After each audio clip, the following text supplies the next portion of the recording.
Baik, sekali lagi selamat pagi, selamat sahabat buat kita semua. Jadi saat ini kita akan memulaikan Bible study kita. Ini adalah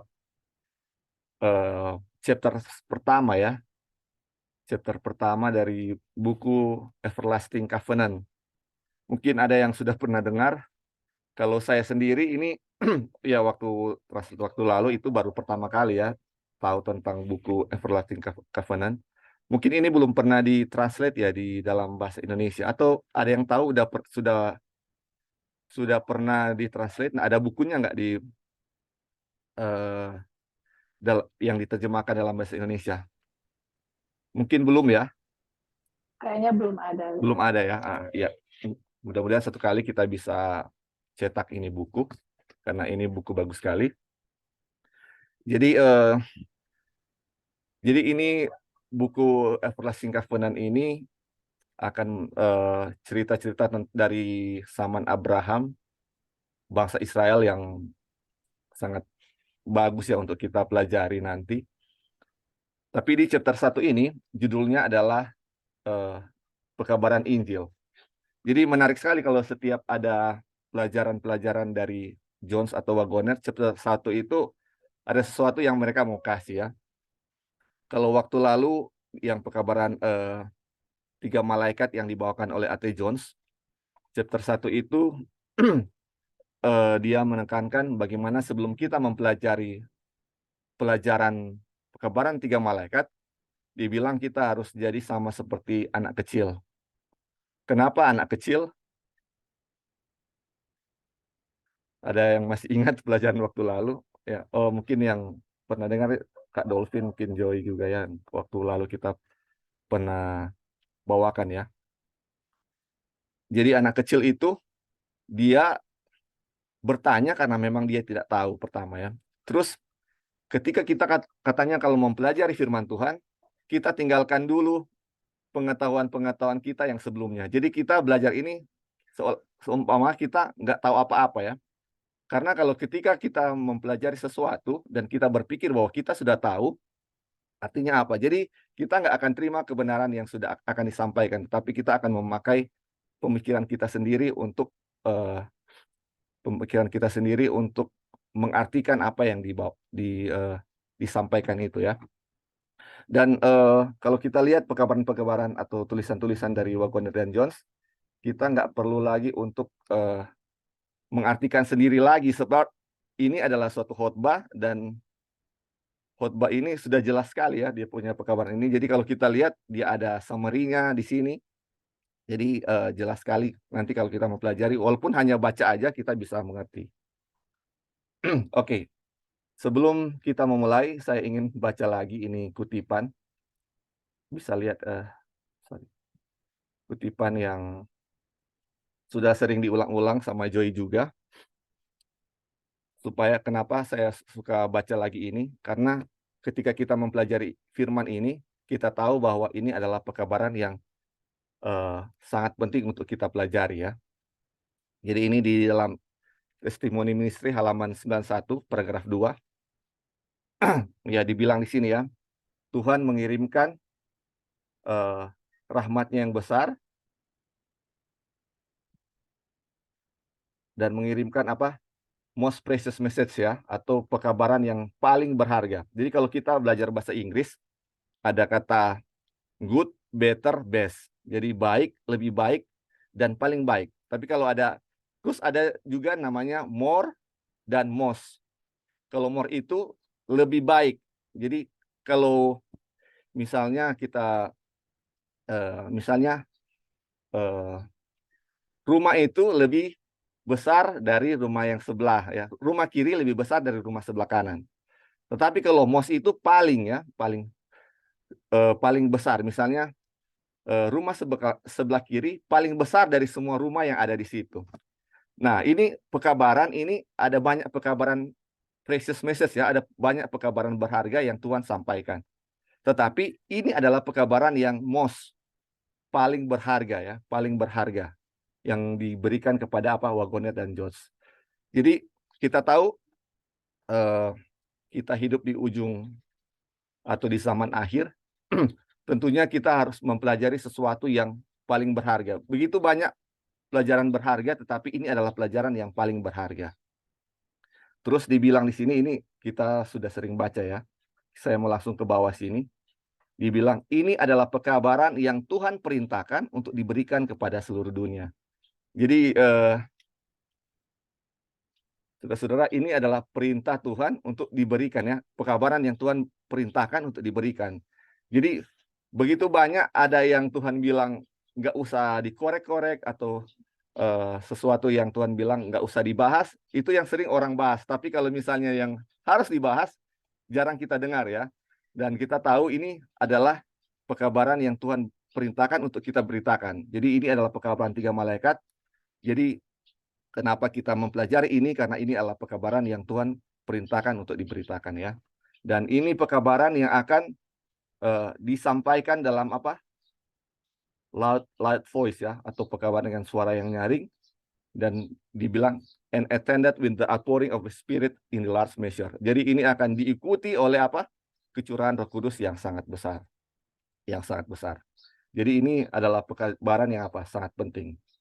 Nah, kita kembali ke pelajaran ini. Dan Everlasting Covenant chapter 1-nya adalah pekabaran Injil. Saudara-saudara, saya ingin bertanya kepada saudara-saudara, ada yang tahu Injil itu apa? Kenapa kita harus tahu Injil itu apa? Karena di luar sana banyak juga Injil-Injil palsu. Injil palsu bukan Injil-Injil yang bertentangan ya, kayak kita bisa lihat jelas itu Injil palsu. Tidak, kayak pelajaran yang kemarin dibawakan, yang lalu dibawakan, pelajaran buku yang kita belajar, Glad Tidings, di chapter 1 kan ada Injil palsu. Injil palsu itu yang di chapter 1 itu kita bahas bahwa ada Injil palsu tentang sunat ya.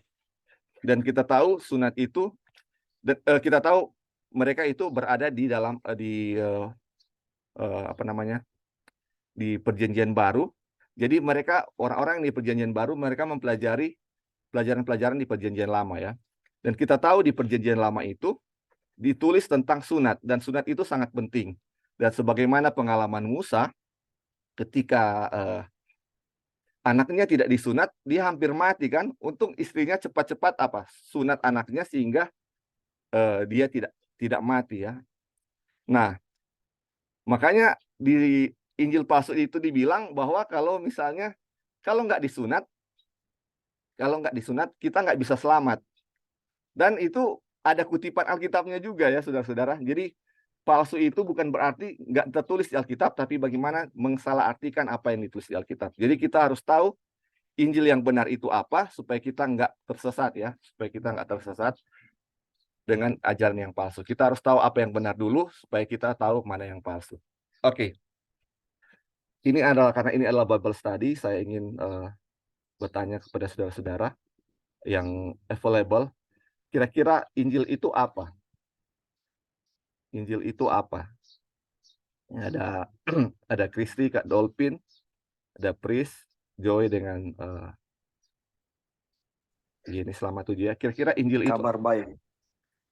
kabar baik. Oke. Ada lagi, jadi dari Kak Dolphin, Injil itu kabar baik. Kalau Ya, silakan. Injil itu adalah kuasa Tuhan untuk Ya. menyelamatkan manusia yang berdosa. Oke, ya. Injil kuasa Tuhan. Oke. Ya, ada lagi yang mau kasih tambahan? Apa itu Injil? Jadi selama ini kan kita sering dengar beritakan Injil kan. Kira-kira Injil itu apa? Jadi di sini sudah dijawab, Injil itu adalah kabar baik, dan Injil itu adalah kuasa untuk menyelamatkan manusia dari dosa. Oke. Mungkin teman-teman sudah baca ya yang di-share oleh Joy di grup tentang chapter 1 ini. Jadi kita akan mulai ya. Kita akan mulai. Oke. Ya.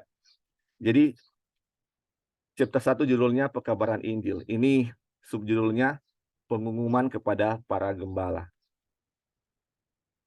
Jadi ini dalam Lukas 2 ayat 10 sampai 11 dibilang begini, ketika para gembala yang rendah hati di dataran Bethlehem tercengang oleh pancaran kemuliaan Tuhan di sekitar mereka saat mereka mengawasi kawanan ternak mereka di malam hari, ketakutan mereka diredam oleh suara malaikat Tuhan yang berkata, "Jangan takut, sebab sesungguhnya aku memberitakan kepadamu untuk kabar kesukaan besar untuk seluruh manusia.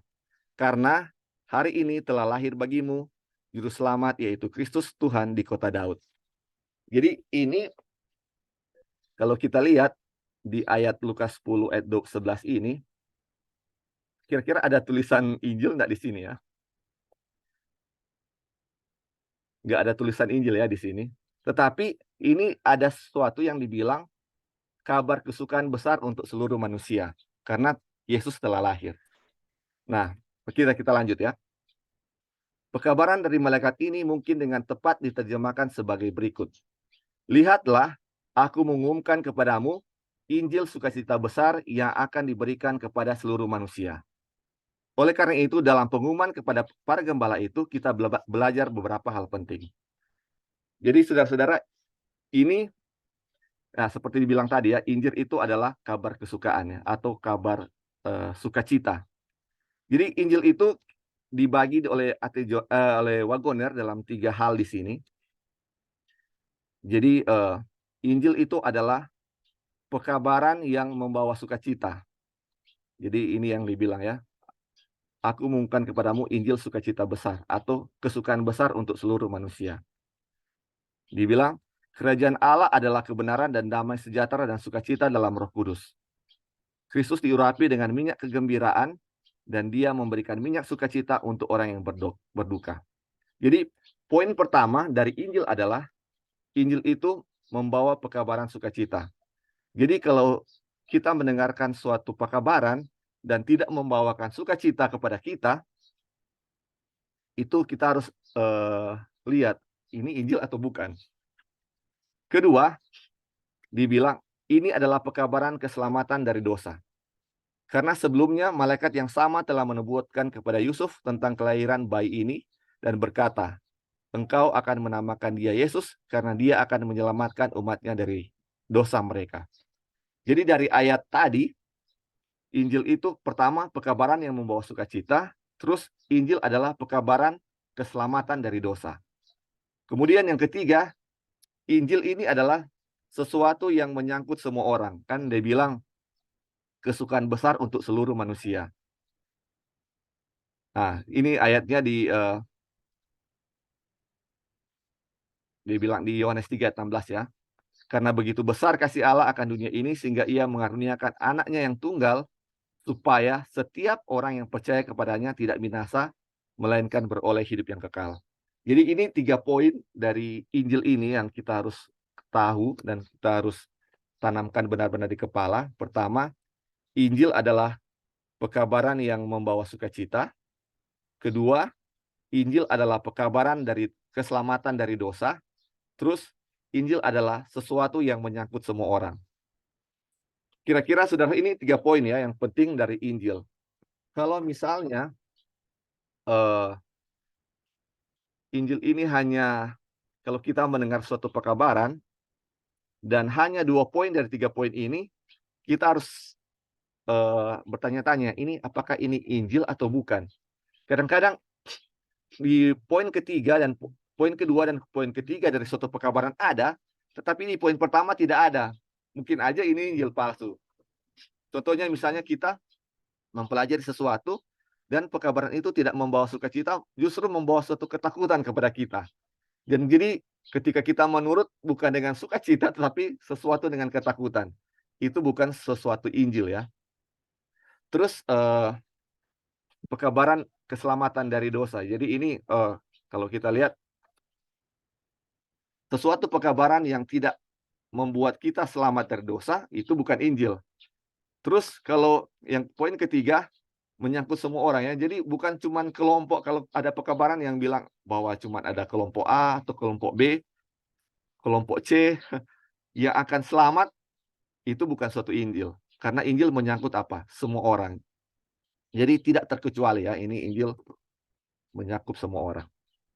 Oke, mungkin sampai di sini ada yang mau tambahkan atau mau bertanya tentang Injil ini sampai di sini ya. Dari 3 poin ini tentang Injil yang membawa pekabaran sukacita, keselamatan dari dosa, dan menyangkut semua orang. Ini ada 3 poin di sini ya. 3 poin. Halo, halo Li. Ya, oke, ya silakan. Silakan. Oke,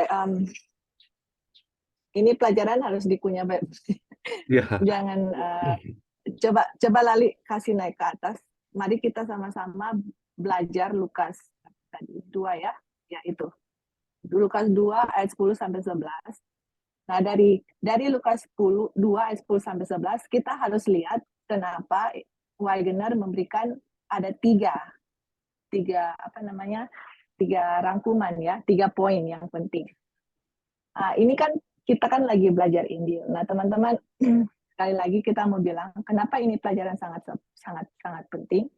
Karena inilah pelajaran yang adalah salah satu pertentangan yang terjadi di Minneapolis di tahun 1888. Dan kalau umat-umat Tuhan menerima pekabarannya, umat-umat Tuhan akan kecurahan Roh Kudus. Nah, ini kalau kita lihat ya dari Alkitab, dari Kejadian sampai Wahyu, itu adalah Injil. Nah, inilah kalau kita bilang, inilah supaya kita bisa mengerti Injil yang benar, kita harus mengerti pekabaran ini, karena di sinilah Wagner menekankan apa itu Injil, selain yang kita sudah belajar di buku Galati. Di sini secara detail, di buku Galatia itu, yang kita belajar di buku kabar kesukaan itu, ada poin-poin penting, tapi di sini akan diterangkan secara detail ya, sangat detail. Nah, sekarang kita kembali ke Lukas 2 ayat 10 sampai 11. Kenapa Wagner bikin 3 poin? Kita harus baca ayat ini, kemudian dengan ayat ini juga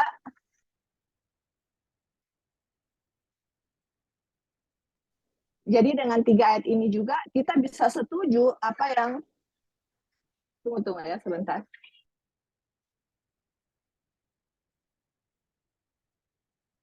Supaya dengan kita baca ayat itu di atas, kita juga setuju dengan rangkuman yang Wagner ada bilang.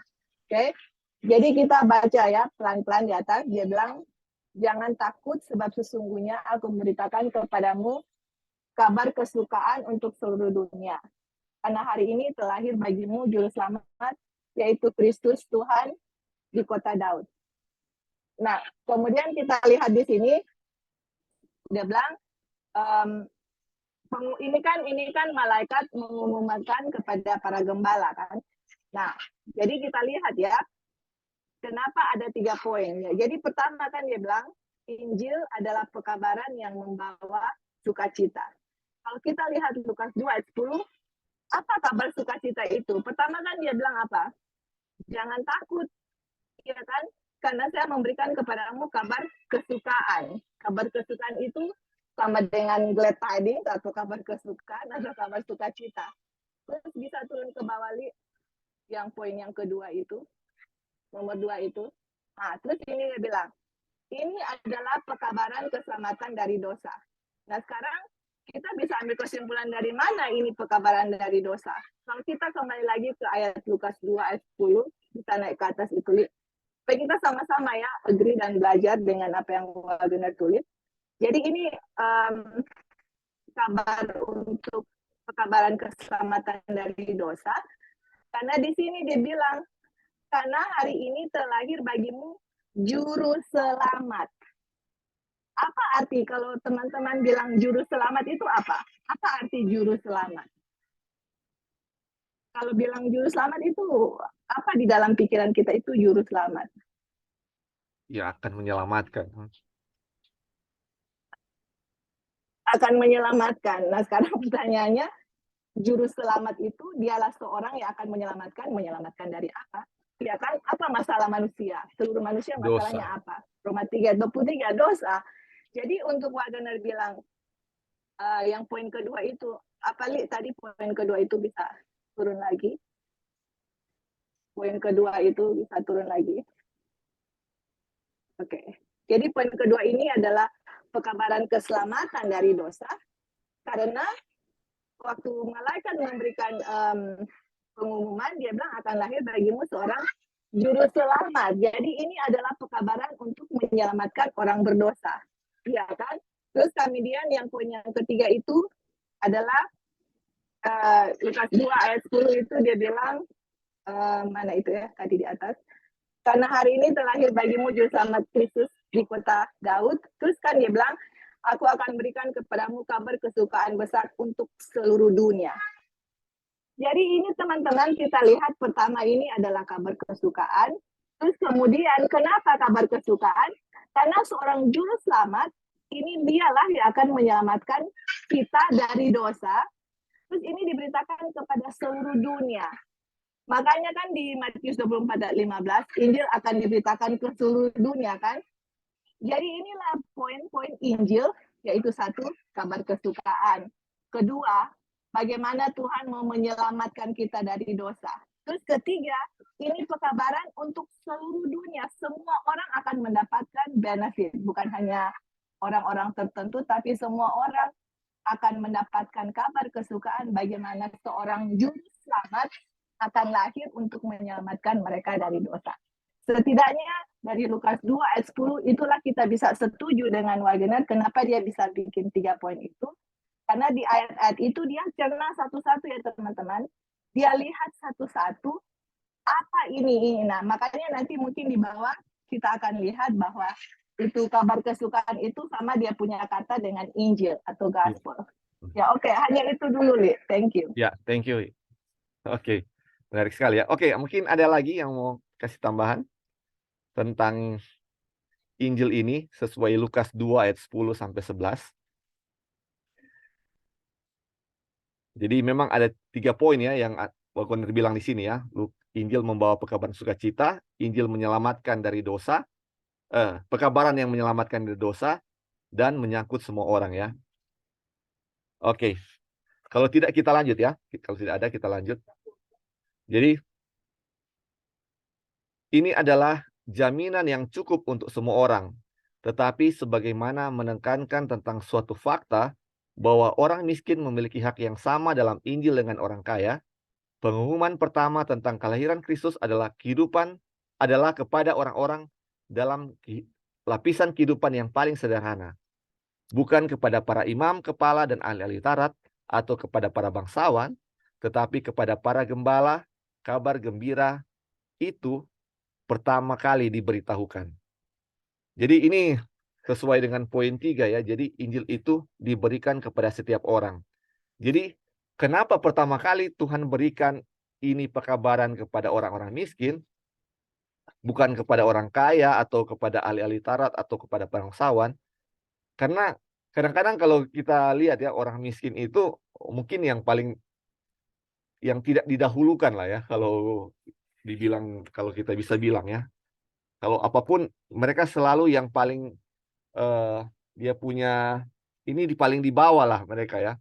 Tetapi kalau Injil ini dikasih dari paling bawah ini, dari orang yang paling miskin, orang yang paling tidak dihiraukan oleh dunia ya. Karena ini Injil dikasih untuk semua orang. Terus dibilang ini ya. Jadi Injil tidak berada di luar pemahaman orang-orang yang tidak berpendidikan.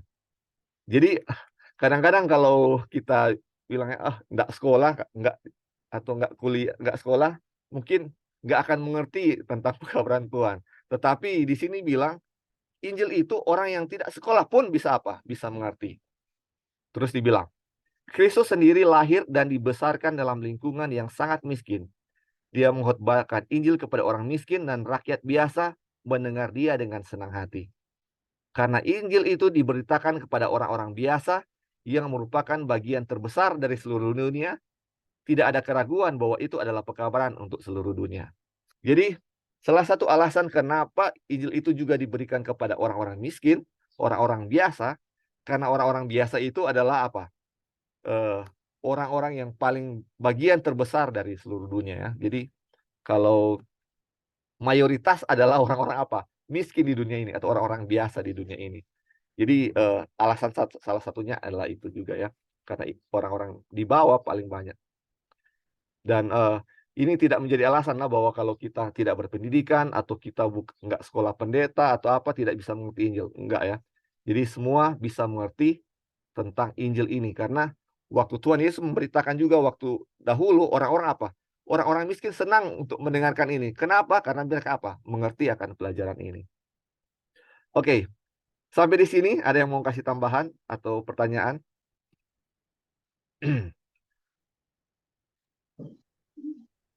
Ya, Ya, jadi silakan. halo. Ya.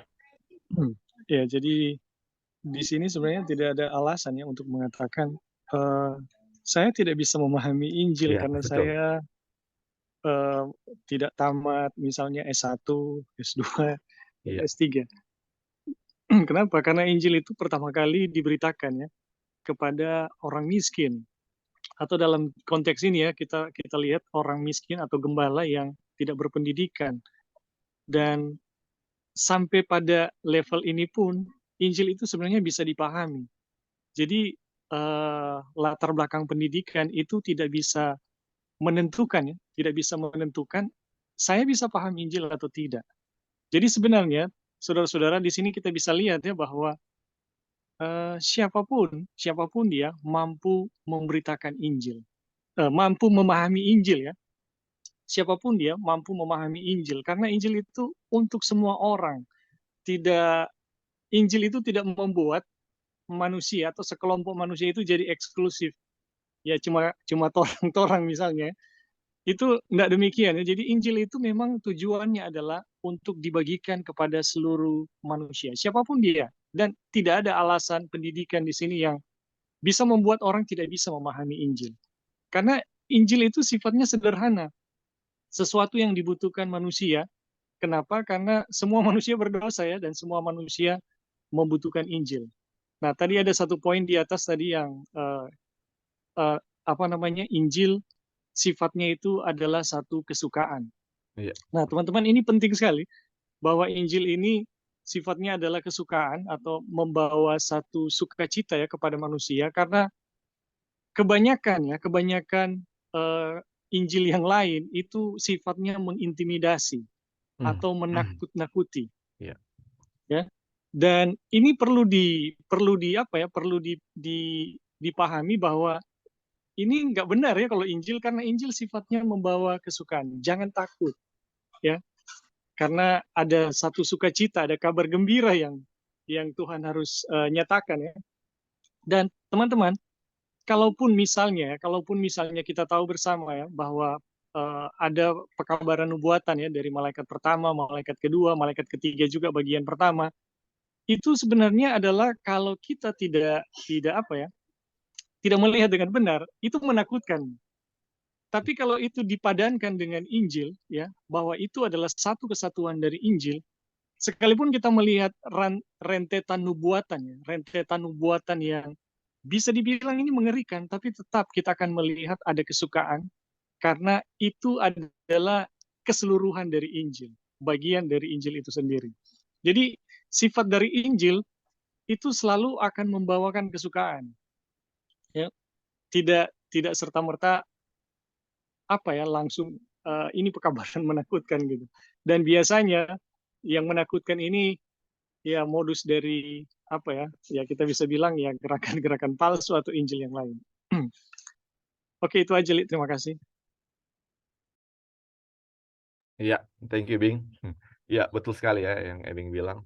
Makanya dari 3 poin itu kalau misalnya ada salah satu poin yang tidak diberitakan, mungkin itu suatu yang palsu ya. Makanya ini, Injil sesuai yang kita baca tadi ya di Lukas 10 ayat 11 itu dia punya poin tentang Injil itu ya. Jadi kalau ada salah sesuatu yang tidak ada di situ, mungkin itu adalah sesuatu yang palsu. Jadi palsu itu hanya menghilangkan satu ya dari sesuatu yang benar, dia hanya menghilangkan sedikit, jadi kelihatannya benar.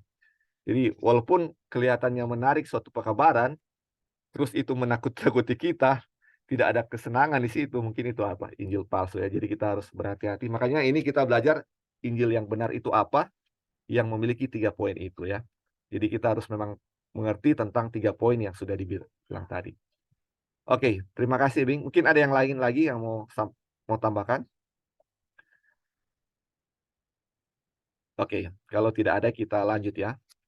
Ini subjudulnya kerinduan segala bangsa. Oke. Tetapi meskipun Injil pertama-tama ditujukan kepada orang miskin, Injil itu sendiri tidak rendah dan hina. Kristus menjadi miskin agar kita menjadi kaya. Mengingat harapannya dalam kunjungan ke ibu kota dunia, Rasul besar yang dipilih untuk menyampaikan pekabaran kepada raja-raja dan orang-orang besar di bumi berkata, "Saya tidak malu akan Injil Kristus, karena Injil adalah kuasa Tuhan untuk menyelamatkan setiap orang yang percaya." Jadi ini Injil walaupun ditujukan kepada pertama-tama disampaikan kepada orang miskin, ini bukan berarti ini Injil ini apa? Rendah ya atau hina ya. Tetapi ini adalah suatu makanya Rasul Paulus bilang apa? Saya tidak malu akan Injil ini karena Injil ini adalah kuasa untuk menyelamatkan setiap orang yang percaya ya. Jadi luar biasa ya. Ini salah satu lagi bahwa Injil ini adalah apa? Kuasa untuk menyelamatkan setiap orang yang percaya. Oke, kita lanjut ya. Ini ada karena kita sudah ada di Roma 1 ayat 16 itu sudah menyinggung tentang kuasa. Mari kita lanjut ya. Kita akan lihat poin apa yang ini coba Wagoner sampaikan di sini. Ini subjudulnya keinginan yang tak terpuaskan. Satu hal yang dicari oleh seluruh dunia adalah kuasa.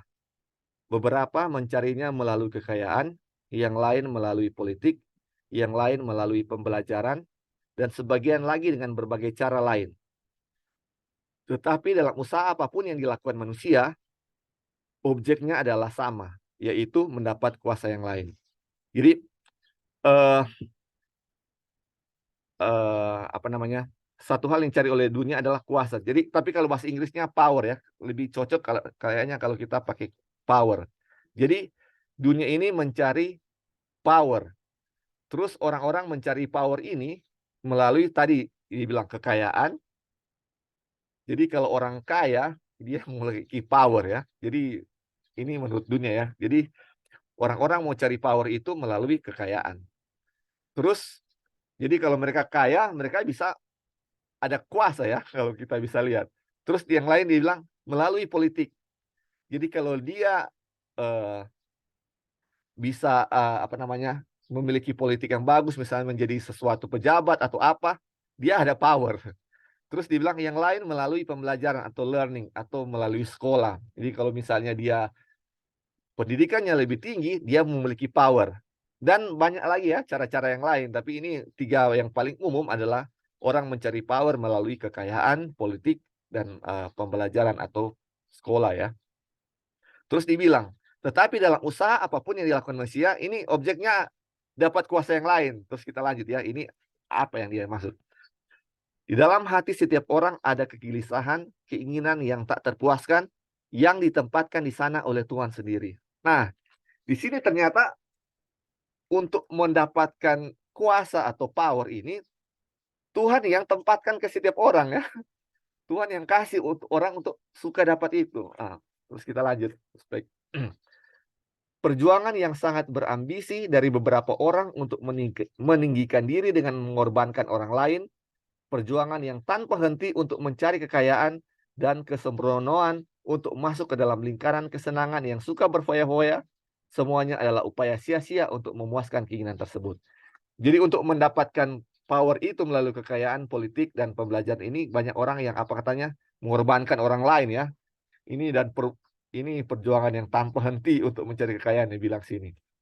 Jadi untuk mendapatkan power itu, orang kadang-kadang mengorbankan segala cara untuk mendapatkan power itu ya, untuk kekayaan, politik, dan pembelajaran atau edukasi ya. Jadi kita sudah tahu ya orang untuk dapat kaya banyak yang mereka korbankan. Untuk dalam politik juga apalagi. Aduh banyak yang dikorbankan, apalagi mengorbankan orang lain lagi ya. Nah, terus dibilang begini. Tuhan tidak menempatkan dalam hati manusia keinginan untuk hal-hal ini. Nah, tadi dibilang Tuhan yang tempatkan di sini untuk Tuhan tempatkan di sini keinginan ya, suatu keinginan. Tetapi ternyata yang Tuhan tempatkan suatu keinginan bukan keinginan untuk hal-hal itu. Bukan power dari hal-hal tersebut ya. Terus dibilang. Dan pengejaran mereka adalah pemutarbalikan dari keinginan yang telah dia tanamkan di dalam jiwa manusia. Jadi ada suatu keinginan untuk memiliki kuasa, tetapi dibilang sini terbalik dari apa yang Tuhan tanamkan ya. Dia menginginkan agar manusia memiliki kuasanya. Tetapi tidak satu pun dari hal-hal yang biasanya dicari manusia dapat memberikan kuasa itu. Nah, kita lanjut. Akibatnya, tidak satu pun dari hal-hal ini memuaskan manusia. Orang mungkin menetapkan batas jumlah kekayaan yang mereka pikir akan dikumpulkan. Dengan gagasan yang sia-sia, bahkan ketika titik itu tercapai, mereka akan puas. Tetapi ketika jumlah yang ditentukan itu telah diperoleh, mereka sama tidak puasnya seperti biasanya. Nah, sampai sini dulu. Jadi saudara-saudara, apa yang dibilang di sini adalah Tuhan sudah tempatkan kepada kita suatu keinginan untuk memiliki kuasa. Dan untuk memiliki kuasa itu, manusia mencarinya dengan hal-hal yang tadi ya, 3 hal itu yang kekayaan, politik, dan pembelajaran ya atau pendidikan. Jadi mereka mencari power dari situ. Dan untuk mencari power itu mereka mengorbankan banyak orang ya. Mengorbankan orang lain kebanyakan. Tetapi dibilang Tuhan tidak tempatkan keinginan itu untuk hal-hal itu. Tapi yang Tuhan tempatkan keinginan dalam hati manusia untuk apa? Memiliki kuasanya dia ya. Akibatnya apa? Ketika orang mencari sesuatu yang bukan Tuhan tanamkan untuk mencari kuasanya dia, akhirnya tidak puas-puas ya. Contohnya seperti ini ya, kita ini haus akan air. Terus suka sekali mau minum. Tetapi yang saya masukkan ke dalam yang kita masukkan ke dalam mulut ini bukan air minum, tetapi kita makan misalnya nasi atau apa. Tentu saja kita punya kepuasan untuk minum itu tidak akan ada karena saya butuh air minum bukan makanan itu. Tapi yang saya masukkan itu makanan lain bukan air minum. Akhirnya apa? Saya nggak puas-puas karena bukan itu yang saya cari. Nah, sama seperti ini ya. Tuhan tempatkan kita suatu keinginan untuk memiliki kuasa. Tetapi memiliki kuasa itu kuasa Kristus atau kuasa dari Yesus ya. Tetapi kita mencarinya adalah kuasa-kuasa lain, kekuasaan dari kekayaan, dari politik. Akibatnya apa? Kita tidak pernah puas karena bukan itu yang akan memuaskan kita. Makanya ini sering terjadi ya, saudara-saudara, dalam kita punya pengalaman pribadi masing-masing. Jadi kalau misalnya kita belum punya apa-apa yang kayak maksudnya kita belum punya motor misalnya. Aduh, kalau sudah punya motor, saya pasti akan puas. Atau akan bersyukur sekali ya. Tapi giliran punya motor, setelah sudah 1 tahun 2 tahun pakai, aduh sudah pingin punya mobil. Setelah punya mobil, setelah lihat ada mobil-mobil yang lain lebih bagus, kita suka untuk ada mobil yang lebih bagus lagi dan kita miliki. Tidak akan pernah puas ya. Makanya ini dibilang, ketika jumlah yang ditentukan telah diperoleh, mereka sama tidak puasnya seperti biasanya. Akan selalu seperti itu. Jadi apakah kira-kira saudara-saudara pernah lihat ada orang kaya yang puas dengan kekayaannya? Tentu tidak. Mereka mau untuk memperoleh kekayaan lebih banyak lagi. Karena memang itu sudah ditanamkan dalam diri mereka, tetapi terbalik dari apa yang Tuhan inginkan ya. Terus kita baca sini. Jadi mereka terus mencari kepuasan dengan menumpuk lebih banyak kekayaan. Tidak menyadari bahwa keinginan hati tidak akan pernah bisa dipenuhi dengan cara itu. Jadi tidak akan pernah puas ya. Kalau mereka tidak kayak tadi ya, minum air itu, mereka tidak pernah minum air, mereka haus tapi tidak minum air, mereka akan haus terus. Sama dengan ini ya, yang Tuhan menginginkan agar manusia memiliki kuasanya dia. Tetapi kita tidak kita tidak cari kuasanya dia, tetapi kita cari kuasa yang lain. Makanya kita tidak puas-puas terus. Dan kita lihat ya, tadi Injil itu adalah kuasa ya. Injil adalah kuasa yang menyelamatkan. Kita tidak mencari Injil, saudara-saudara, hanya mencari yang lain. Makanya kita tidak pernah puas dengan apa yang kita telah miliki. Oke, sampai di sini. Ada yang mau tambahkan tentang kepuasan ini yang keinginan yang Tuhan tanamkan dalam diri manusia, dan kita tidak pernah puas karena kita salah memilih apa yang harus kita masukkan, atau apa yang kita cari. Halo, Li. Ya, oke, silakan. Ya. Oh, Kak Opin, silakan. Kak Opin. Kak. Joy silakan. Ya, nanti It's okay. Joy dulu, nanti. Oke, silakan. Oke, thank you. Oke, jadi tadi kan kalau orang balik lagi, jadi pas orang belajar ke bawah, kita coba balik lagi ke atas ya, supaya kita bisa menghubungkan Ya. semua itu bisa di tie together, istilahnya bisa terikat supaya dalam pembelajaran ini kita harus benar-benar mengerti apa Injil itu gitu. Nah, jadi kan tadi waktu malaikat datang untuk bawa kabar kesukaan, ya kan? Iya. Nah, sekarang ada poin di sini yang mengenai kabar kesukaan yang kita bisa lihat, yaitu bahwa Injil itu kan membawa kabar kesukaan. Dan Injil itu adalah kuasa Tuhan. Nah, kenapa kabar kesukaan di situ? Karena Tuhan menempatkan di hati manusia itu ada satu keinginan kan, ada desire. Nah, kalau teman-teman sudah belajar waktu lalu, masih ingat yang kita bagikan Bapak tadi itu keinginan yang Tuhan tempatkan di situ, itu Kejadian 3:15, itulah enmity yang Tuhan tempatkan di dalam manusia. Nah, kenapa ini adalah kabar kesukaan? Karena kalau keinginan itu kita cari dan istilahnya kan tadi dibilang di sini Tuhan mau kita ada kuasa, iya kan? Dan kuasa itu Tuhan mau berikan kepada kita. Dan waktu kuasa itu kita dapat, itu akan puas gitu loh. Manusia akan puas. Jadi istilahnya misalnya gini ya, contoh, saya ini sudah kehausan, aduh udah saya punya mulut udah kering, sudah punya kulit sudah kering, sudah 1 hari kita nggak minum misalnya, atau udah mau 2 hari kita nggak minum, susah cari air. Terus tiba-tiba saya dapat sesuatu yang memuaskan saya gitu. Pertanyaannya, waktu saya dapat air, kita senang atau enggak? Kan pasti akan senangnya luar biasa sampai aduh, maksudnya sepertinya minum air itu kayak minum apa gitu yang membuat kita segar, puas gitu. Nah, kenapa Injil memberikan kabar kesukaan?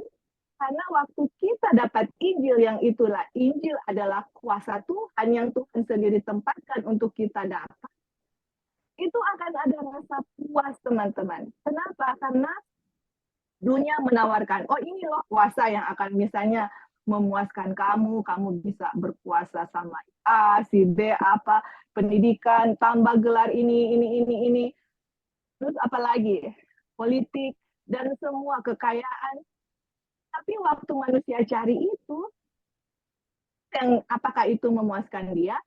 Tidak, malah itu akan coba. Jadi manusia itu sepertinya tidak pernah puas. Apa? Karena yang dicari itu nggak dapat. Misalnya saya haus, saya cari air nggak dapat. Senang nggak saya kalau saya haus tuh saya cari air nggak dapat? Atau misalnya saya kelaparan, yang saya mau cari adalah makanan. Waktu saya dapat makanan, saya akan senang, puas gitu. Tapi kalau saya cari, saya lapar, saya nggak dapat makanan, ini stres kan, nggak punya pikiran misalnya. Aduh, udah mau mati kali ini, udah lemas, udah gemeteran, udah blood sugar, udah drop. Saya nggak puas gitu, dan kemudian cari apapun yang saya cari, kalau makanan yang saya tidak dapat tidak memuaskan saya gitu.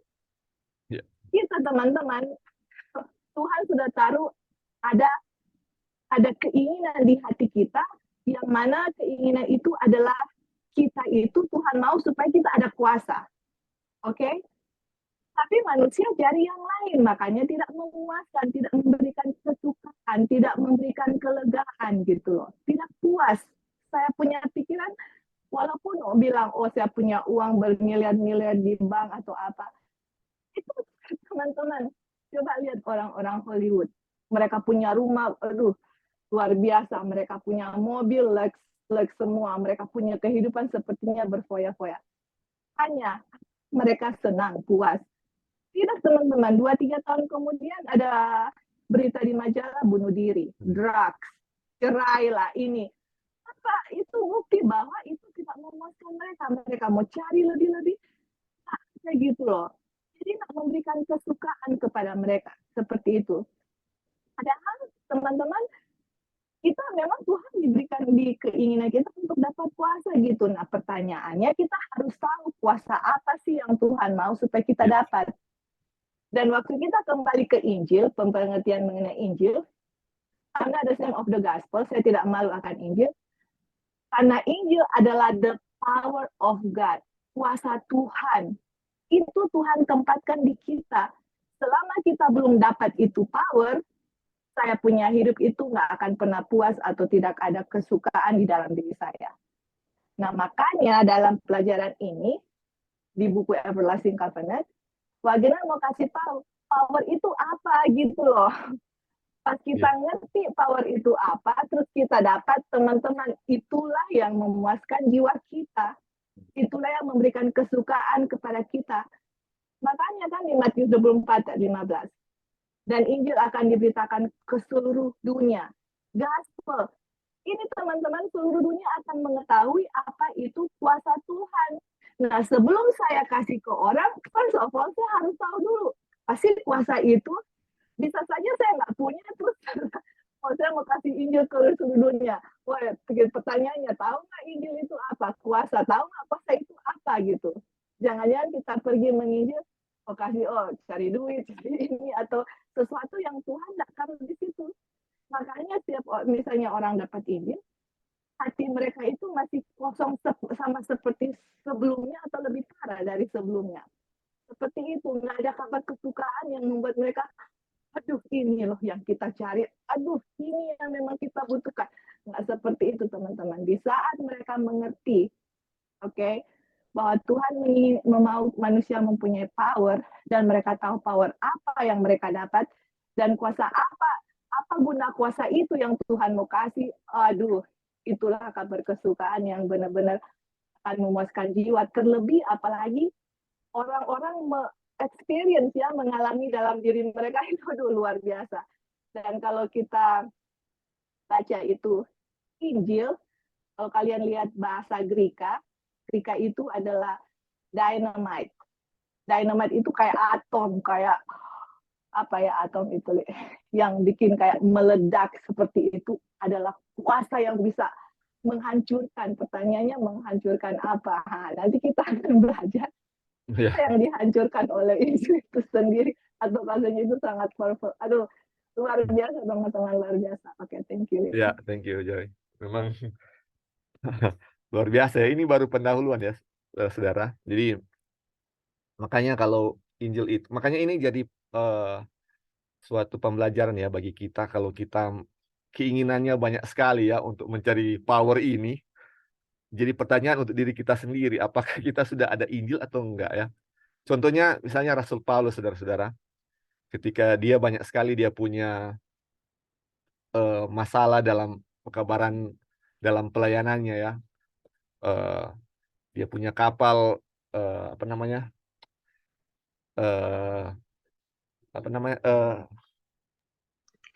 karam ya, karam, kapalnya karam, dan banyak lagi ya masalah-masalah lain, tapi dia nggak pernah bersungut, saudara-saudara, karena ada Injil dalam dirinya, dia puas walaupun dalam keadaan apapun. Makanya ini, waduh, ini kita bisa lihat ya orang-orang yang walaupun dalam berkekurangan atau tidak apa-apa kita lihat, tapi mereka bersuka cita karena apa? Ada Injil dalam diri dia. Sudah terpuaskan ya, walaupun dalam mata dunia, aduh ini berkekurangan sekali. Oke, tadi Kak Dolphin mau tambahkan sesuatu, silakan. Oke, Ya. thank you. Sebentar ya. Apa namanya? Ada ayat di Pengkhotbah 1 ayat 14. Itu tentang kesia-siaan. Iya. Ya kan? Aku telah melihat segala perbuatan yang dilakukan orang di bawah matahari. Tetapi lihatlah, segala sesuatu adalah kesia-siaan dan usaha menjaring angin.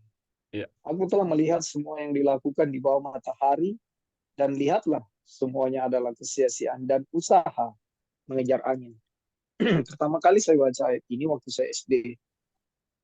Dan tahun demi tahun ayat ini melekat di pikiran saya, dan eh, saya mempelajari kesetaraan ayat ini dengan aplikasi kehidupan setiap hari. Saya lihat, dan yang tadi diuraikan oleh Joy itu benar. Lalu datang kepada pribadi, saya melihat bahwa saya pun ada di posisi seperti itu ketika mau mengejar sesuatu, ya. Tapi setelah eh, sesuatu itu kita dapat, kita akan merasa tidak puas. Puas ya. Nah, ini salah satu simptom juga bahwa tidak ada Injil di dalam kehidupan kita dengan sesungguhnya. Lalu yang kedua, waktu kita bicara-bicara, ketika kita sudah menikah, kita sudah punya anak, lalu mungkin ada harta yang kita berikan kepada anak kita, ya, misalnya anak kita laki-laki, kayak seperti saya punya anak laki-laki, dia sudah menikah, lalu misalnya saya memberikan dia harta, contohnya tanah lah 10 hektar, lalu anak saya misalnya ya, ini kejadian banyak terjadi di seluruh dunia, dia dalam pernikahan yang singkat dia meninggal, hartanya itu otomatis jadi kepada milik dari istrinya.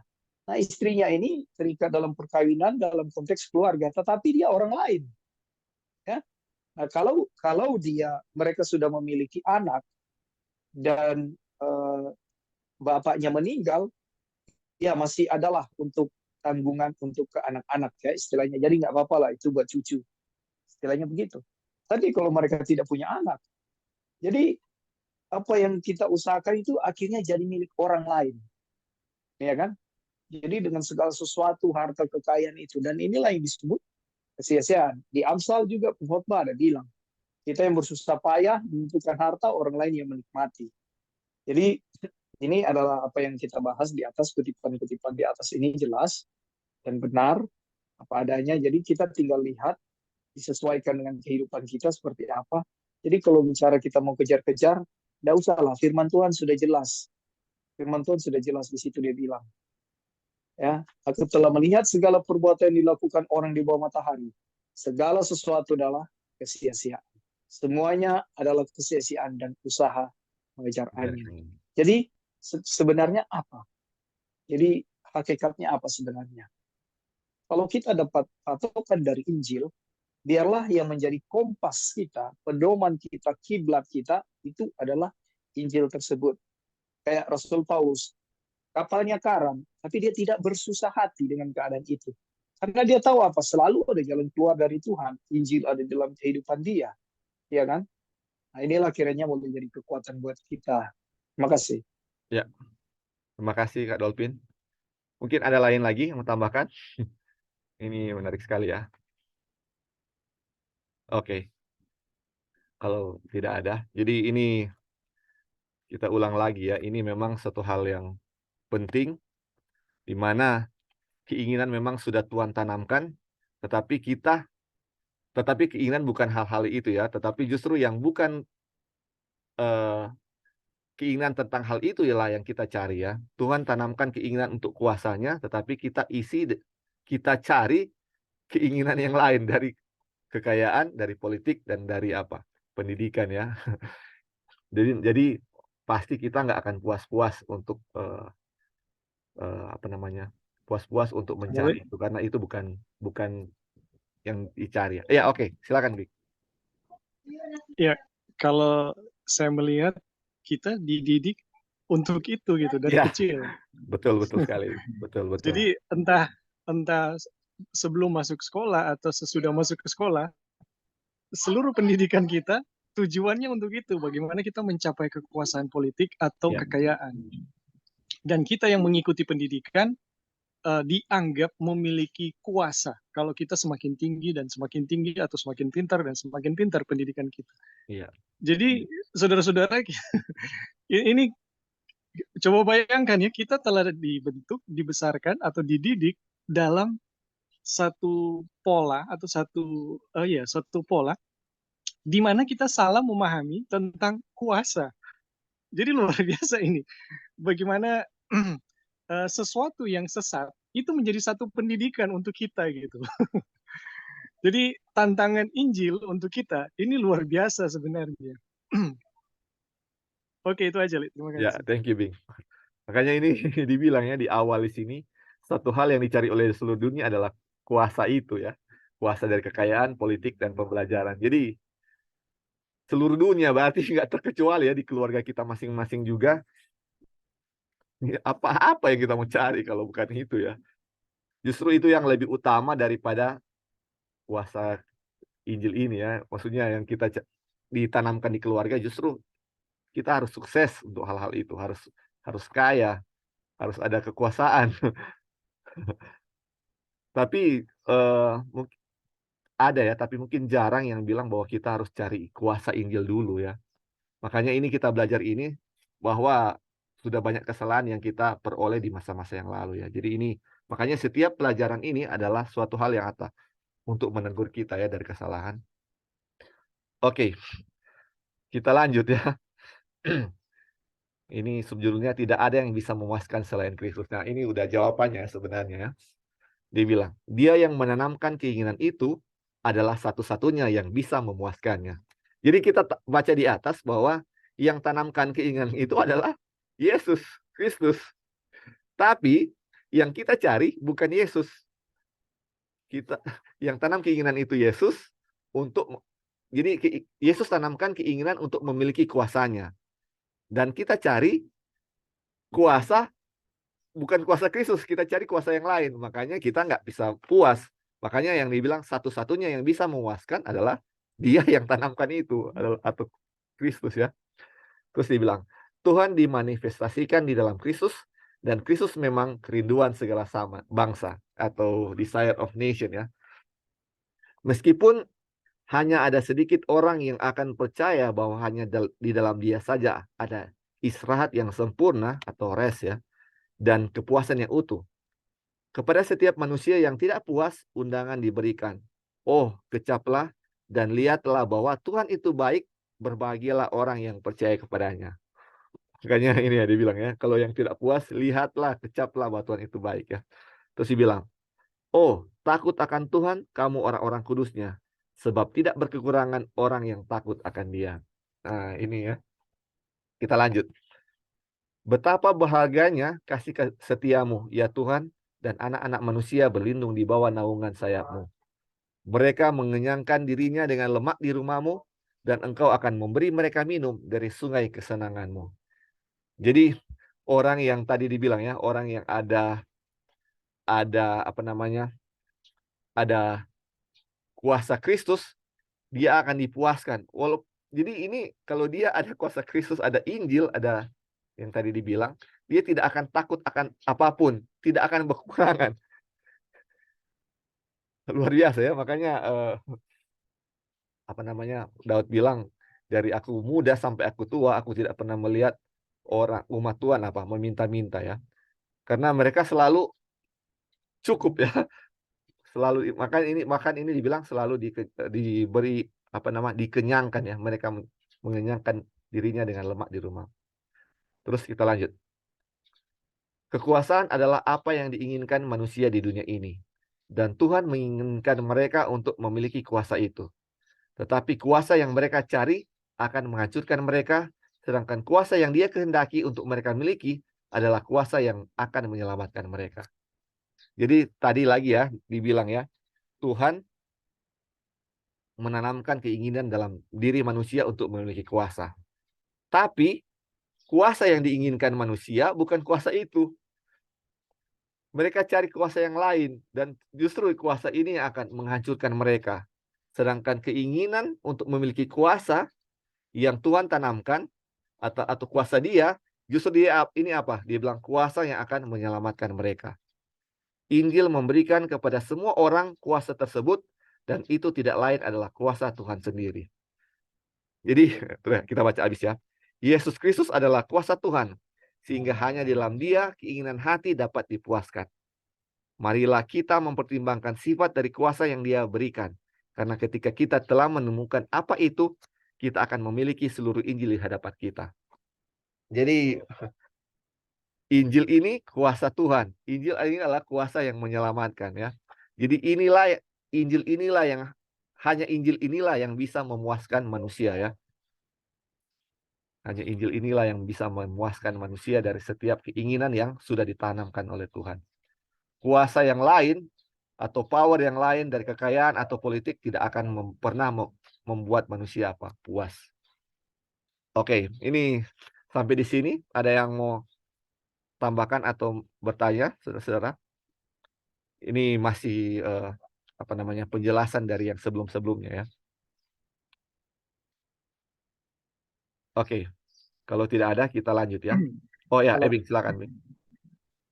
Ya, jadi coba ini yang di garis biru ini, kuasa adalah apa yang diinginkan manusia di dunia, dan Tuhan menginginkan mereka memiliki kuasa itu. Iya.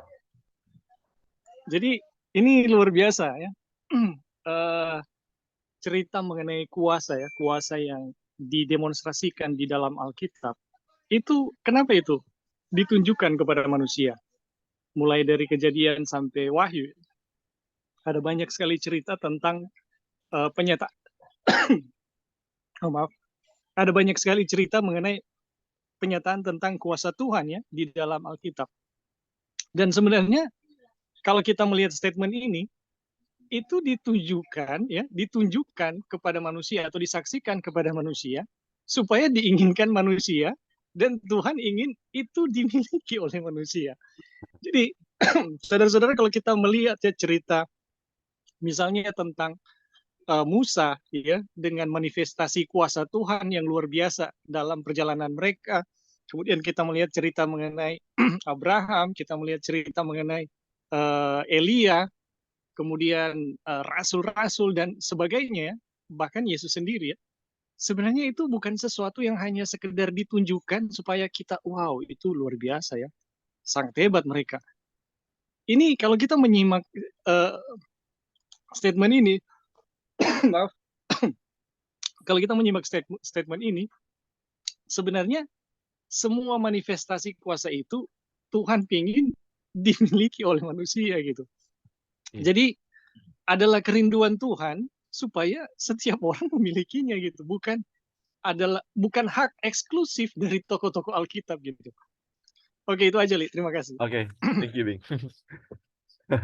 Ya, menarik sekali ya. Jadi ini Tuhan tanamkan ya ini.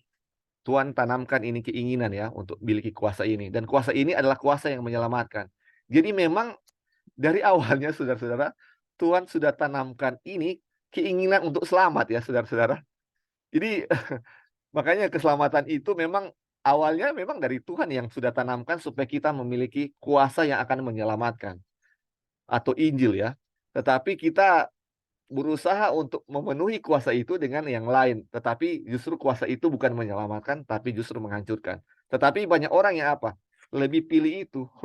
Lebih pilih itu, kuasa yang menghancurkan ya. Mereka dan sedikit yang mau memilih untuk memiliki kuasa yang menyelamatkan. Padahal itulah yang Tuhan tanamkan ya di dalam diri masing-masing manusia adalah menginginkan suatu kuasa yang menyelamatkan. Tapi manusia memilih untuk mencari kuasa yang lain ya. Kuasa dari kekayaan dan politik. Oke, terima kasih. Masih ada lagi yang mau tambahkan? Oke. Halo, Li. Oh ya, silakan. Ya, oke. Bing dulu, Sampai- silakan. Ya, silakan. Oh, iya, terima kasih. Ya, jadi kalau ada kuasa ya yang dicari-cari oleh manusia dan kuasa itu akan menghancurkan di sini. Apakah itu berarti manusia tidak bisa memilikinya? Teman-teman, ini jangan salah paham ya bahwa Tuhan tidak menginginkan hal itu. Sebenarnya kalau kita mengetahui prinsip dari kuasa Injil, kita akan paham bagaimana memiliki kuasa-kuasa yang dicari-cari oleh manusia. Dan itu pernah dimiliki oleh manusia ya. Contohnya kuasa politik ya. Kuasa politik itu dimiliki oleh Yusuf dan Daniel. Itu adalah satu kuasa loh yang dicari-cari oleh manusia tapi dimiliki oleh orang-orang yang memahami mengenai kuasa Injil.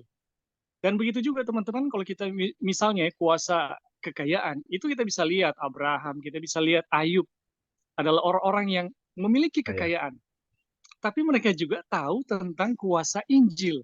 Nah, bagaimana ini menjadi sesuatu yang tidak masalah bagi mereka. Karena kekuasaan-kekuasaan tersebut akhirnya bersesuaian dengan kuasa Injil. Iya. Kuasa politik akhirnya menjadi kuasa yang menyelamatkan. Itu kita lihat jelas ya pada Yusuf dan Daniel. Dan kemudian kuasa kekayaan itu pun sama, kita melihat kepada Abraham dan Ayub ya. Bagaimana kuasa-kuasa dunia ini menjadi alat ya, bukan tujuan tapi alat penyelamatan dari kuasa Injil itu sendiri. Jadi teman-teman, sebenarnya kuasa-kuasa ini bukanlah tidak diinginkan dimiliki oleh Tuhan atau sudah menjadi barang haram di hadapan Tuhan ya. Iya. Ini tidak sama sekali ya, tetapi ketika manusia yang mengejar kuasa-kuasa tersebut tapi tidak memiliki kuasa Injil atau tidak paham kuasa Injil, itu akan menjadi kuasa yang menghancurkan manusia itu sendiri. Tapi ketika manusia ya dengan pengalaman atau mengalami Injil atau memahami Injil, kemudian memiliki itu, kuasa-kuasa itu akan berubah seperti kuasa Injil itu sendiri. Oke, itu aja, Li. Terima Ya, kasih. thank you, Bing. Betul sekali ya. Jadi untuk kaya atau ada posisi bukan suatu hal yang jahat ya atau berdosa ya, tapi kalau ada Injil di situ justru itu akan menjadi apa? Berkat ya. Kalau ada kuasa Injil dan kuasa yang tadi itu ada sama-sama, justru itu menjadi suatu berkat yang luar biasa ya. Oke, tadi Joy mau tambahkan, ya silakan. Oke, thank you. Jadi betul sekali ya yang Ebing bilang itu kita sangat setuju. Tadi juga kita sempat mau pingin bilang itu, cuman kayaknya total lewat. Tetapi apapun yang kita miliki ya di dunia ini, atau apapun saya punya situasi, entahkah Tuhan mempercayakan saya kekayaan atau politik, atau Tuhan mengizinkan kita berada dalam situasi yang seperti biasa-biasa saja. Intinya kalau manusia sudah mempunyai apa yang Tuhan taruh di dalam hati kita, sudah memiliki itu akan puas gitu loh. Kenapa? Karena apa yang Tuhan kasih itu yang memuaskan gitu loh. Jadi apa ya, mau kita punya situasi seperti Ayub atau Abraham yang dalam cerita Alkitab itu Tuhan mempercayakan kekayaan, hidupnya mereka itu puas gitu. Dan kalaupun Tuhan memberikan kuasa politik seperti Daniel dengan Yusuf, mereka itu tidak mempunyai hati yang kosong gitu, harus cari-cari sesuatu, enggak. Kalau kita lihat Daniel, walaupun dia mempunyai kuasa politik, kalau kita lihat baca di Alkitab, dia hidupnya perfect ya, sempurna gitu.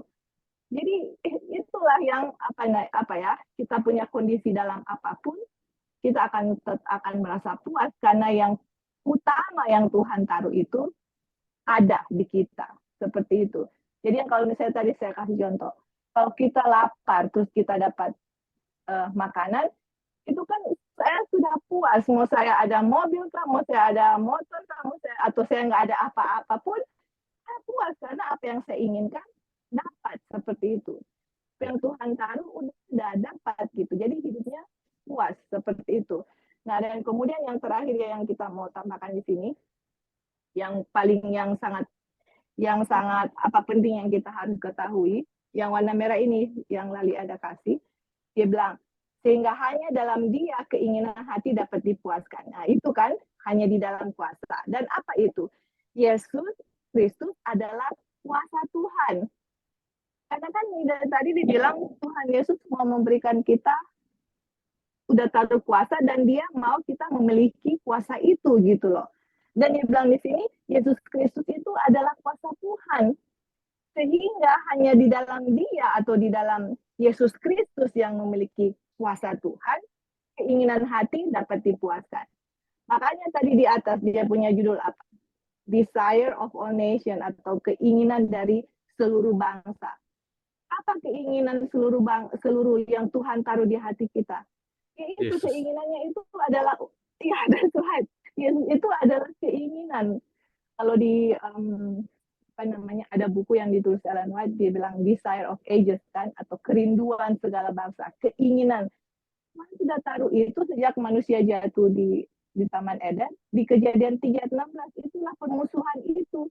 Itulah keinginan yang Tuhan taruh untuk kita menginginkan kuasa, dan kuasanya itu adalah Yesus Kristus, karena Yesus Kristus adalah kuasa Tuhan.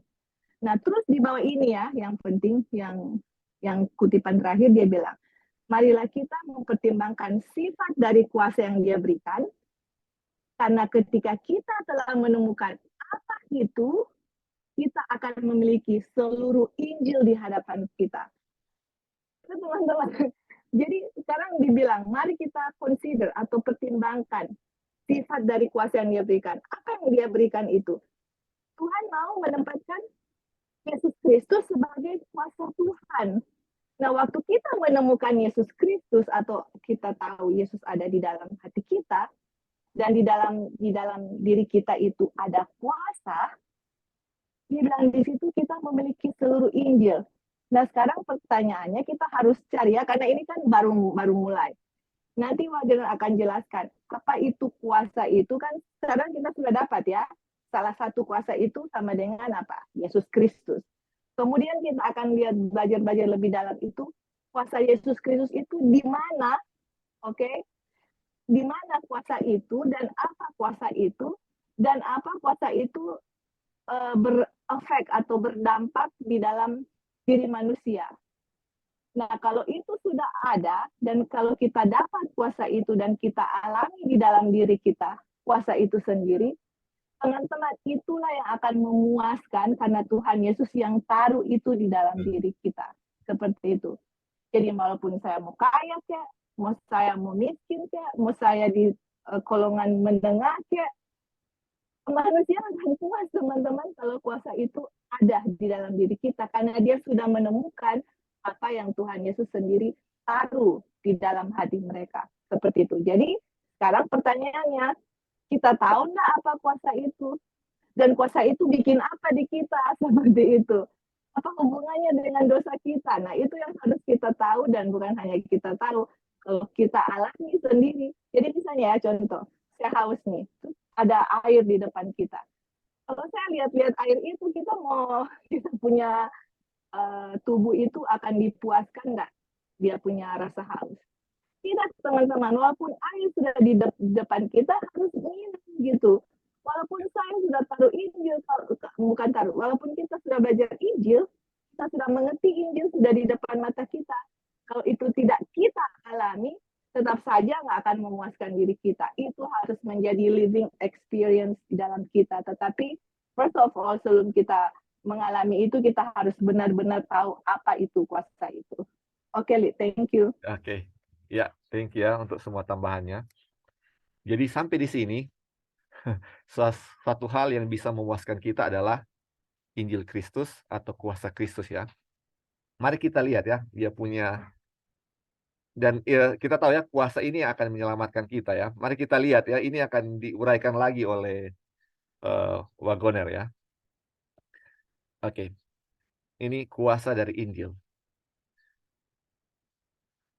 Dalam penglihatan yang diperoleh oleh murid terkasih atau Yohanes ini ya, tentang waktu sebelum kedatangan Tuhan, pekabaran Injil lah yang mempersiapkan manusia untuk peristiwa itu, dijelaskan sebagai berikut. Jadi sebelum kedatangan Tuhan, apa yang akan mempersiapkan kita adalah Injil ya. Ini ayatnya ini ya di Wahyu 14 ayat 6 dan 7. Ini kita tahu ya, ini adalah pekabaran 3 malaikat. Ini dibilang begini. Dan aku melihat seorang malaikat lain terbang di tengah-tengah langit, dan padanya ada Injil yang kekal, untuk diberitakan kepada mereka yang diam di bumi, dan kepada setiap bangsa, dan suku, dan bahasa, dan kaum. Dan ia berseru dengan suara nyaring, takutlah akan Tuhan, dan muliakan Dia, karena telah tiba saatnya penghakimannya. Dan sembahlah Dia yang telah menjadikan langit dan bumi, dan laut, dan semua mata air. Jadi dari ayat ini kita lihatlah, ini untuk hari-hari terakhir, ini pekabaran Injil ini yang akan mempersiapkan manusia. Terus pekabaran ini pekabaran malaikat pertama ya. Dia bilang sembahlah Dia yang telah menjadikan langit dan bumi dan laut dan semua mata air. Ini kembali lagi ya ke kuasa penciptaan. Ini Injil ada hubungan dengan kuasa penciptaan ini, seperti yang terakhir dibahasnya di Glad Tidings. Selalu kalau kita lihat ya pekabaran-pekabaran mereka selalu ada hubungannya dengan penciptaan. Mari kita baca dulu ya, saudara-saudara, baru nanti dikasih komentar. Mungkin ini ini terakhir ya, karena sudah jamnya. Kuasa penciptaan. Di sini dengan jelas kita telah dihadapkan dengan fakta bahwa pemberitaan Injil terdiri dari memberitakan Tuhan sebagai pencipta segala sesuatu dan memanggil manusia untuk menyembah Dia sebagai pencipta. Ini sesuai dengan apa yang telah kita baca dalam surat Rasul kepada orang-orang di Roma, bahwa Injil adalah kuasa untuk menyelamatkan. Kuasa Tuhan di mana kita pelajari sedikit lebih jauh di saat Rasul berbicara tentang orang-orang kafir, dia mengatakan, karena apa yang dapat mereka ketahui tentang Tuhan nyata bagi mereka, sebab Tuhan telah menyatakan kepada mereka. Sebab apa yang tidak nampak daripadanya, yaitu kuasa kekal dan keilahiannya, dapat dilihat pada hasil ciptaan bumi ini, dimengerti dari hal-hal yang diciptakan. Nah, jadi saudara-saudara, ini pekabaran Injil adalah pekabaran yang menyiapkan kita untuk menghadapi peristiwa-peristiwa akhir zaman atau hari-hari terakhir ya. Terus dibilang Injil ini adalah kuasa, dan kuasa Injil ini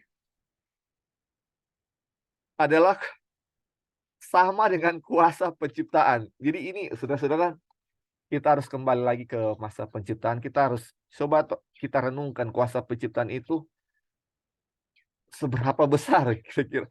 Kadang-kadang kita sering ya kita tidak terlalu memikirkan tentang kuasa penciptaan ini. Mungkin karena sudah sering dengar, kita anggap mungkin biasa aja ya.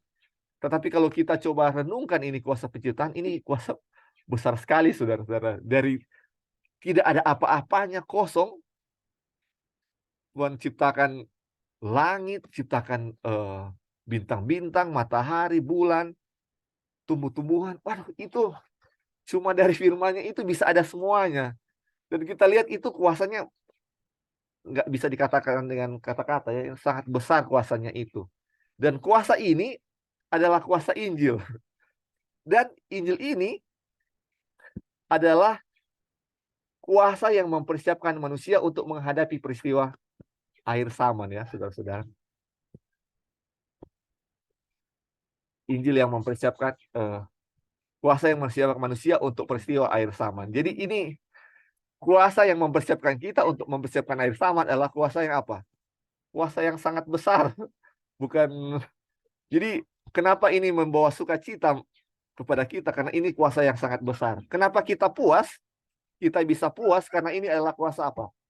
Kuasa yang sangat besar. Ini adalah kuasa penciptaan ya, saudara-saudara. Oke, mungkin sampai sini ada yang mau tambahkan sebelum kita baca kutipan terakhir dan kita akan tutup.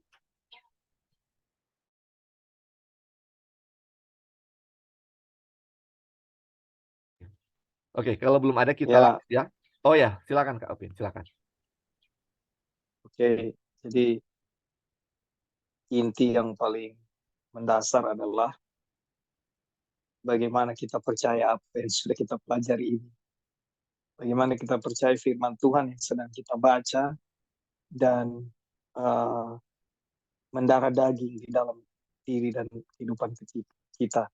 Jika Tuhan bilang, jadilah terang, itu kuasa yang sama yang akan menolong kita untuk mampu berhenti berdosa. Jadi dengan bagaimana kita percaya kuasa yang Tuhan berikan kita juga untuk percaya, itu juga adalah hal yang penting.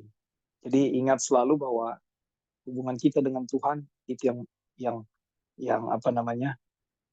satu bagian yang penting, di mana ketika kita selalu terhubung dengan Tuhan, rambu-rambu untuk berbuat kesalahan selalu lebih nyata dan kita diberikan kekuatan lebih peka untuk mendengar suara Tuhan, sehingga jalan yang kita ambil adalah tentunya percaya segala sesuatu, segala firman yang kita dengar itu bisa jadi bagian kita, Dan lepas dari itu semua adalah kepujian buat nama Tuhan.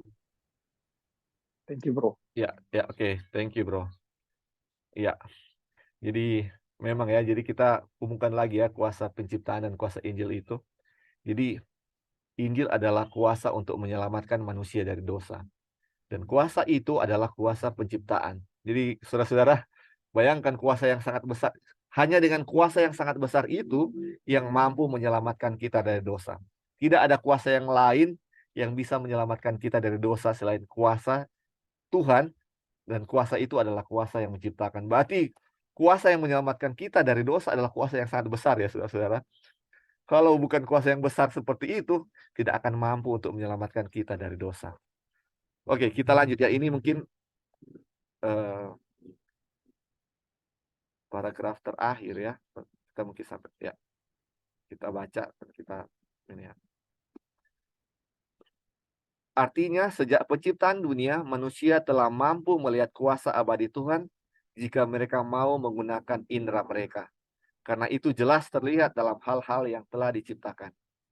Penciptaan menunjukkan kuasa Tuhan. Jadi ada ayat yang di ini ya.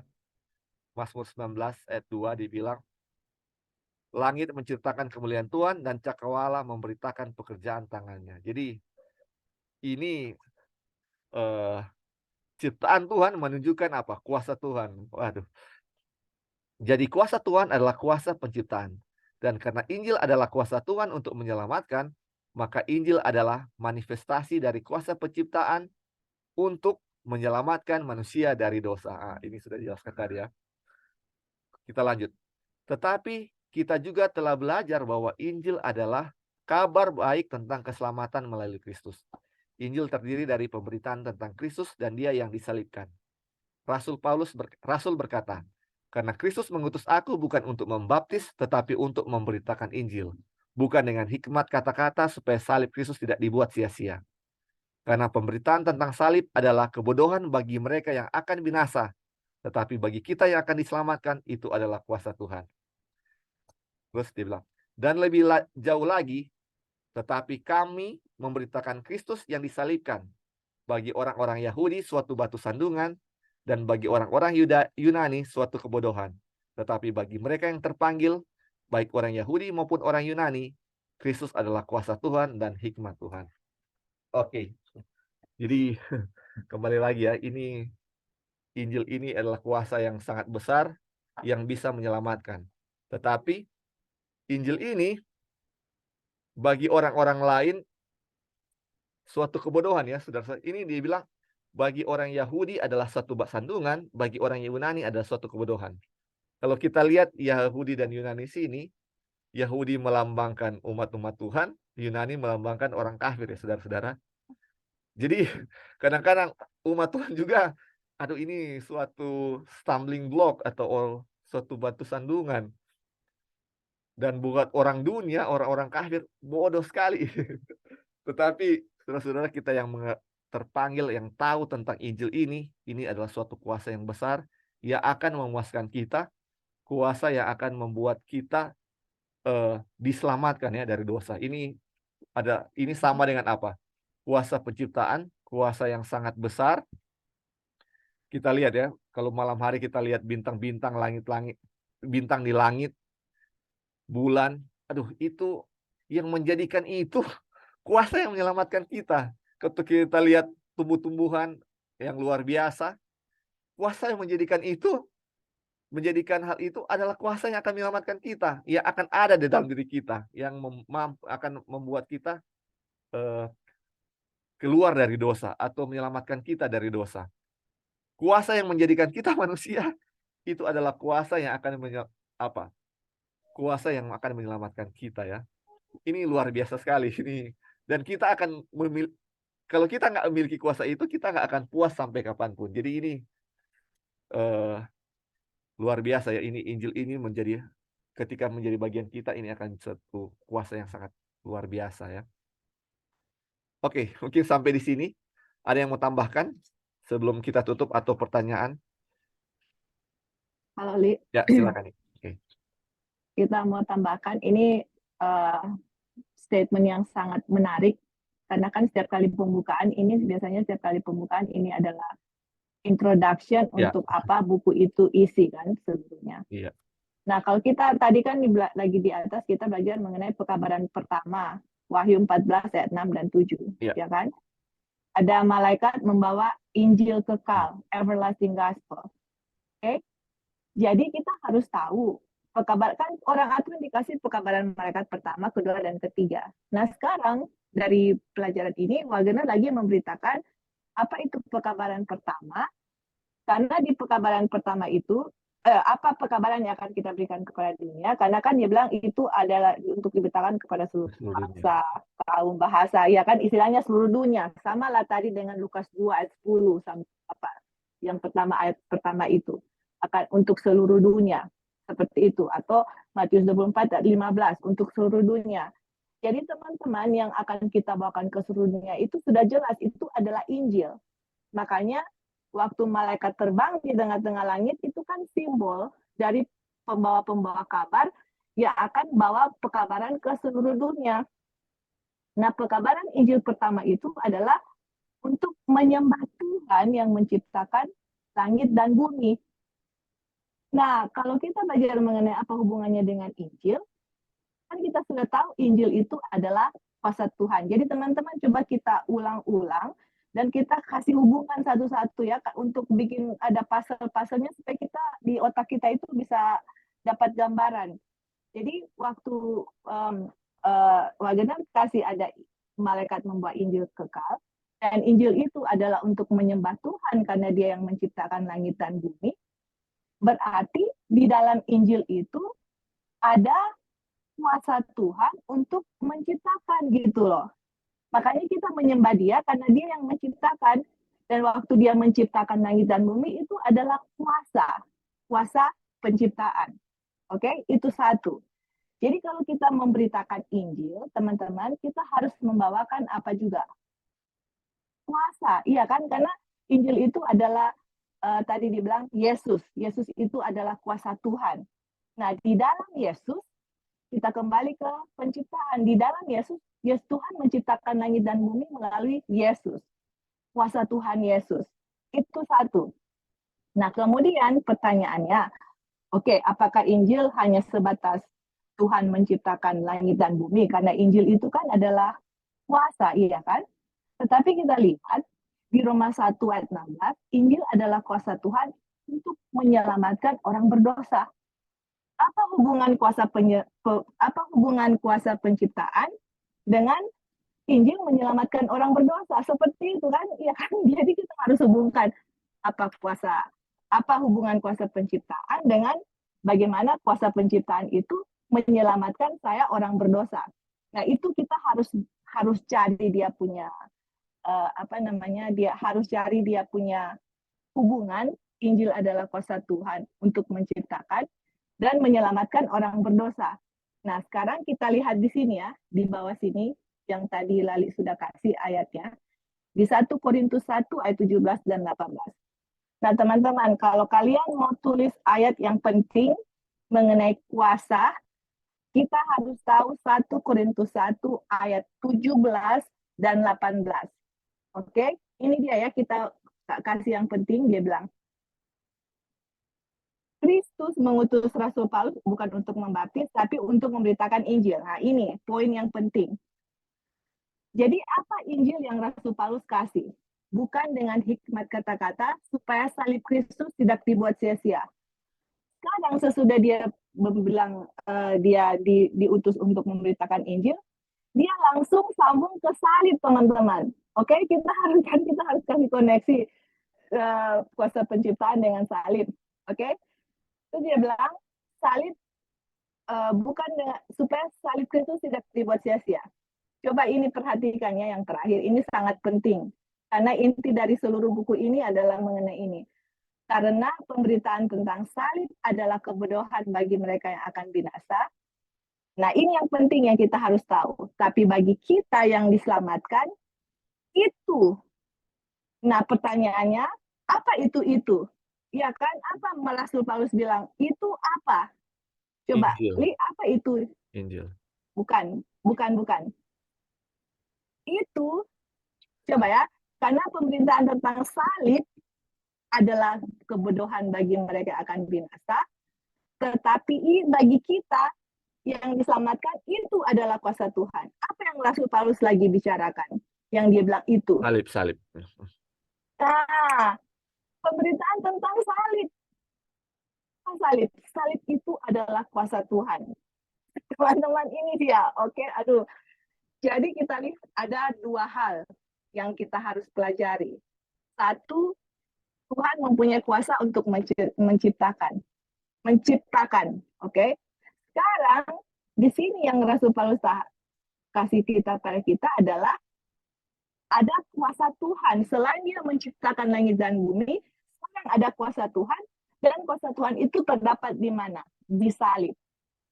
Nah, sekarang pertanyaannya, apa yang salib itu bikin untuk saya yang merupakan kuasa Tuhan? Karena dia bilang, di salib itu adalah kuasa Tuhan, teman-teman. Jadi kalau Injil adalah kuasa Tuhan untuk menyelamatkan, berarti di salib itu yang merupakan kuasa Tuhan, adalah salib itulah, pelajaran mengenai salib itu yang akan menyelamatkan manusia. Tetapi nanti kita akan belajar, ada apa sih di salib yang bisa menyelamatkan manusia dan apa hubungannya dengan kuasa penciptaan. Kalau kita bisa connect dua-dua, kuasa penciptaan dengan salib dan apa yang salib bikin di dalam hidup kita, teman-teman, kita akan menyembah Tuhan.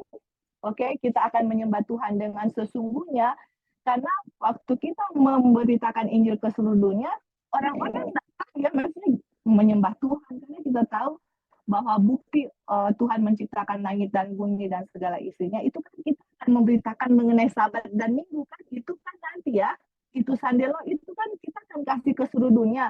Kenapa kita memelihara hari Sabat? Nah, inilah inti dari Injil ini. Yang inti yang akan kita kasih itu adalah hubungannya dengan hari Sabat. Waktu saya memberitakan mengenai salib, oke, dan salib itu adalah kuasa Tuhan, kita harus hubungkan salib itu dengan kuasa penciptaan. Waktu orang-orang bisa melihat di salib itu apa hubungannya dengan kuasa penciptaan, teman-teman, disitulah mereka akan mengerti betapa Sabat ini sangat luar biasa dan sangat penting. Bagaimana kuasa salib itu ya teman-teman yang akan kita lihat dengan hubungannya dengan hari Sabat. Aduh, ini sangat luar biasa. Makanya ini pekabarannya untuk ke seluruh dunia. Karena nanti seluruh dunia akan dihadapkan terhadap Sabat Minggu. Nah, yang saya harus berikan mengenai Injil. Nah, apa hubungannya Injil dengan Sabat atau Minggu? Seperti itu. Yang kita sudah belajar, Injil adalah kuasa Tuhan, dan kuasa Tuhan itu adalah kuasa penciptaan. Yang salib adalah kuasa Tuhan. Kita harus benar-benar bisa proof hanya di Alkitab, karena kita nggak akan kasih, oh ini terdapat di Ellen White, kutipan ini, halaman ini. Orang-orang dunia nggak akan, kita nggak akan bisa kasih kutipan roh nubuat. Kita akan kasih dari Bible, dari Alkitab. Salah satu ayat yang kita harus bawa, yang nggak boleh, yang nggak, kalau kita mau kasih Injil, kalian harus ingat 1 Korintus 1 ayat 17 dan 18, karena di situ ada salib sebagai kuasa Tuhan. Nanti waktu kita baca terus, kalian akan lihat apa sih di salib itu dan apa hubungannya dengan kuasa penciptaan. Oke, thank you, Li. Hanya itu aja, thank you. Oke, thank you. Oke, mungkin masih ada lagi? Ya, halo. Ya, silakan. Ya, jadi kalau kita mau lihat, ini webinar sedang berupaya untuk menjelaskan ya, mengkontraskan antara kuasa yang dicari-cari manusia di dunia ini, atau apa yang dianggap kuasa oleh manusia yang dicari-cari manusia, dan kuasa Tuhan. Jadi kalau ada tadi kutipan di atas itu mengatakan bahwa dengan mempertimbangkan kuasa dari kuasa ya, dengan mempertimbangkan sifat dari kuasa Tuhan, maka kita bisa memiliki seluruh Injil. Nah, itu statement yang di atas tadi ya. Jadi teman-teman, sifat dari kuasa Tuhan dan sifat dari kuasa manusia atau manusia yang dicari-cari manusia itu ada bedanya. Nah, bedanya di mana? Ya, kalau kita melihat ya bahwa Wagner mengatakan sifat kuasa atau sifat dari kuasa yang dicari-cari manusia itu sifatnya itu merusak dan menghancurkan. Dan itu kita bisa lihat ya di sekeliling kita gitu.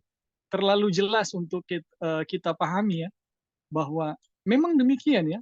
Bagaimana kuasa politik itu kita tahu, kuasa kekayaan kita bisa lihat dengan sangat jelas.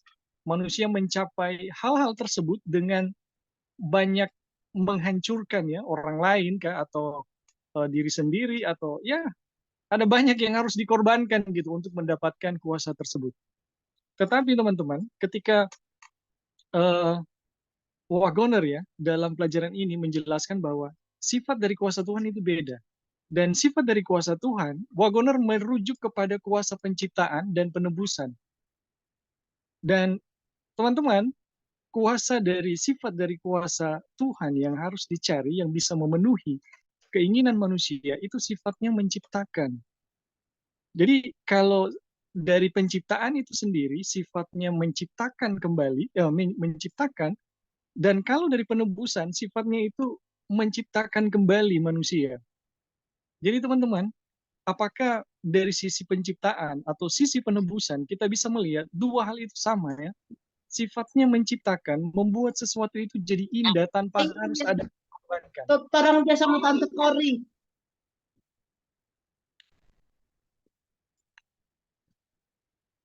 Ya. Halo?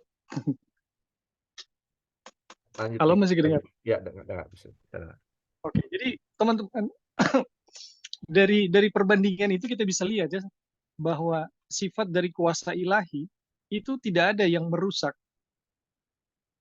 Tidak ada yang merusak atau tidak menggunakan kuasa perusak. Ya. Tapi sifat dari kuasa ilahi adalah menciptakan kembali. Bahkan apa yang dirusakkan itu diciptakan kembali. Nah, dengan mempertimbangkan perbedaan ini, baik kuasa manusia maupun kuasa Tuhan, ya mudah-mudahan ya kita bisa melihat sehingga kita bisa memahami seluruh Injil yang tadi dikatakan di atas. Oke, itu aja. Terima kasih. Ya, terima kasih, Bing.